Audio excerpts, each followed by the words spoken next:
Okay, so what I want to do here is I want to show you how we introduce introduce a client to REBT or CBT type of therapies. So I've got a client and I have them in therapy and I say, I would recommend cognitive behavioral therapy or rational emotive behavioral therapy because I think that would be the best suited to you. I might say that, or I might say, it seems like we're having some issues with what you believe and your emotions. So let me explain it to you this way. And so what I would do is I would begin by drawing, and I tell them, you are not allowed to laugh. That is horrible. You are not allowed to laugh at my drawing because I'm horrible at it, and that's okay.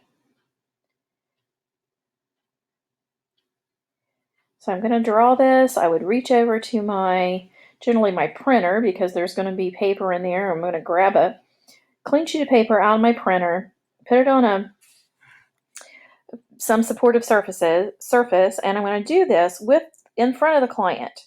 I do this every time with every client to explain this, and I wouldn't have to. I guess I could do one that looked decent, and then I could just pull it out. But this personalizes it and individualizes it for every client. So that's sort of what I do.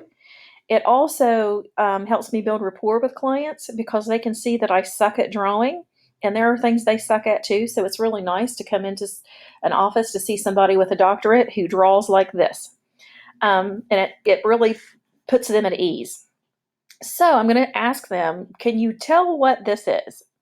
Normally a client's going to say, is it a train, or it's a train, or I think it's a train, something like that.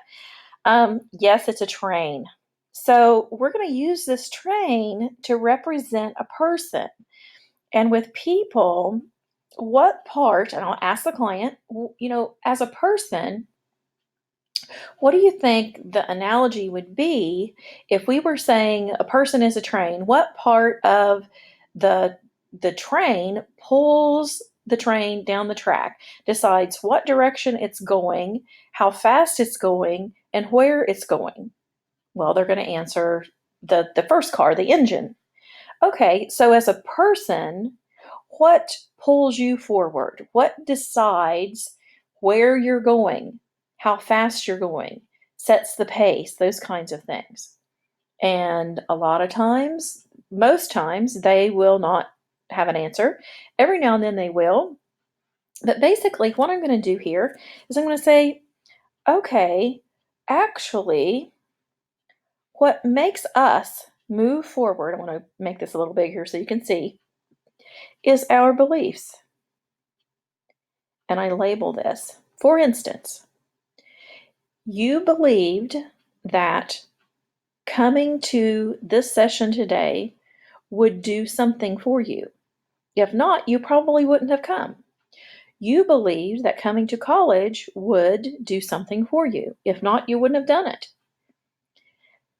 There are things that we believe to be true that we maybe never say to ourselves, I believe this, or I believe this, or I believe that. But we still believe them whether we actually, state that or write them down, or we don't have to do any of those things to still believe that those things are true.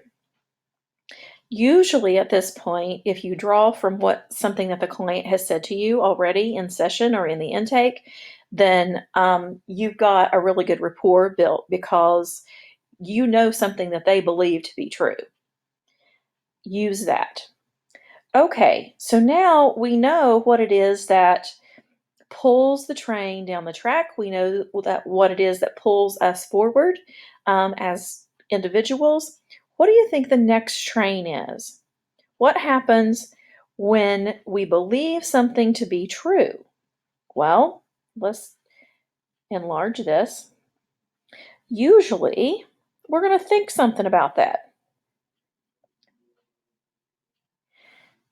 If we believe coming to college is going to give us a certain lifestyle, then we're going to think, man, maybe I should apply to college. Maybe I should talk to my parents about whether they would support that or help me with that. Maybe I should. We think through that based on the belief that we have. Okay, so beliefs are the engine, they're attached to our thoughts. The next thing, the next car in the train, guess what that could be? Usually by this time, clients will be a little more on board. So 50-50 chance they're going to get behaviors.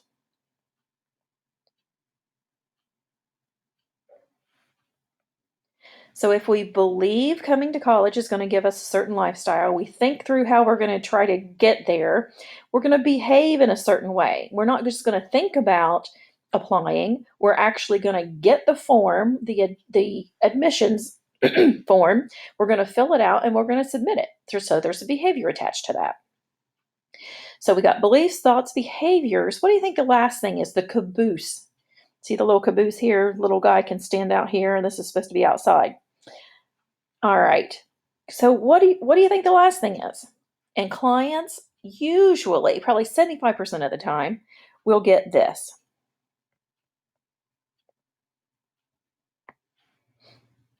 Notice that I'm not using cognitions here for thoughts, and I'm not using affect or anything like that here. I want to use plain Jane, everyday words so that clients understand exactly what's going on. All right, so feelings are the caboose. Okay, beliefs lead to thoughts, which lead to behaviors, which lead to feelings. And when the train is working well, that's the way that things should be happening. Now, if we're going down a hill, notice that even if the engine is, running pretty fast and pulling the train forward, if we're going down a hill, thoughts can actually sort of, thoughts can actually push the engine a little bit. And behaviors can push thoughts, and feelings can push behaviors if we're going down a hill, because that's what happens, right? So it's not as clean as just looking at it on a flat surface with beliefs leading to thoughts, leading to behaviors, and leading to feelings. Remember, in REBT, these things influence each other, and they do influence each other. But the most effective way that we can explain it to a client, and probably the most effective way interpersonally for us to function, is when, let me erase this, is when beliefs are pulling the train along and everything else is following that. Okay, so if we have a client who has some problems with emotional regulation, in other words, they don't think through things very well, they might be impulsive, and they let their feelings or emotions drive their behaviors, we might focus on this car. We might focus on this car. Have you ever let your caboose drive your behavior? Have you ever let your feelings drive your behavior? Well, all of us have at some point. Have you ever been so mad that you say something or do something without really thinking it through? So in other words, we've got the caboose a little bit out of control here. We can explain that to a client, and they can sort of see, oh, okay, that's why, that's what's going on. Yes, I have caboose problems. So let's work on caboose problems by making sure that we're starting at the front of the train with beliefs. And then we're examining that. What are my thoughts flowing from that belief? This might be the person who gets tripped in the movie theater, gets mad, and punches the person in the nose because they believe the person did it on purpose, that they did not go through examining that belief. They just acted here. So depending on what the person is bringing to you, you can just examine it, analyze it, tear it apart with this model, and sort of see where you think the problems are. Okay, so I'm going to take this off of here, hopefully, and this off of here, and this craziness off of here. So this is our model. We'll take that off there too, and that. All right. I would, if I were you, practice making this model. Sometimes when I do this, I also then will draw on here what we talked about in the last chapter. We can do the I feel because if you want to start there, or we can start with what I loosely call a thinking report. We can talk about a situation. Have the person describe what the situation was. Have them describe what their thoughts were in that particular situation. And this would be a form that you could give them. Have them describe what their behavior was, and then what their feeling was, and what their belief was. And I put belief last because sometimes that's the hardest to get to, and they can leave that blank and bring their form in for you to help them figure out what the underlying belief was, if they need to do that.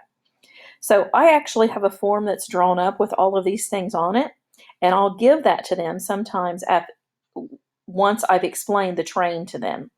But these are the elements of it, and you can put that on in any form, make your own if you want to do that. Okay, that is the end of the train, and it will not let me, there we go, end recording.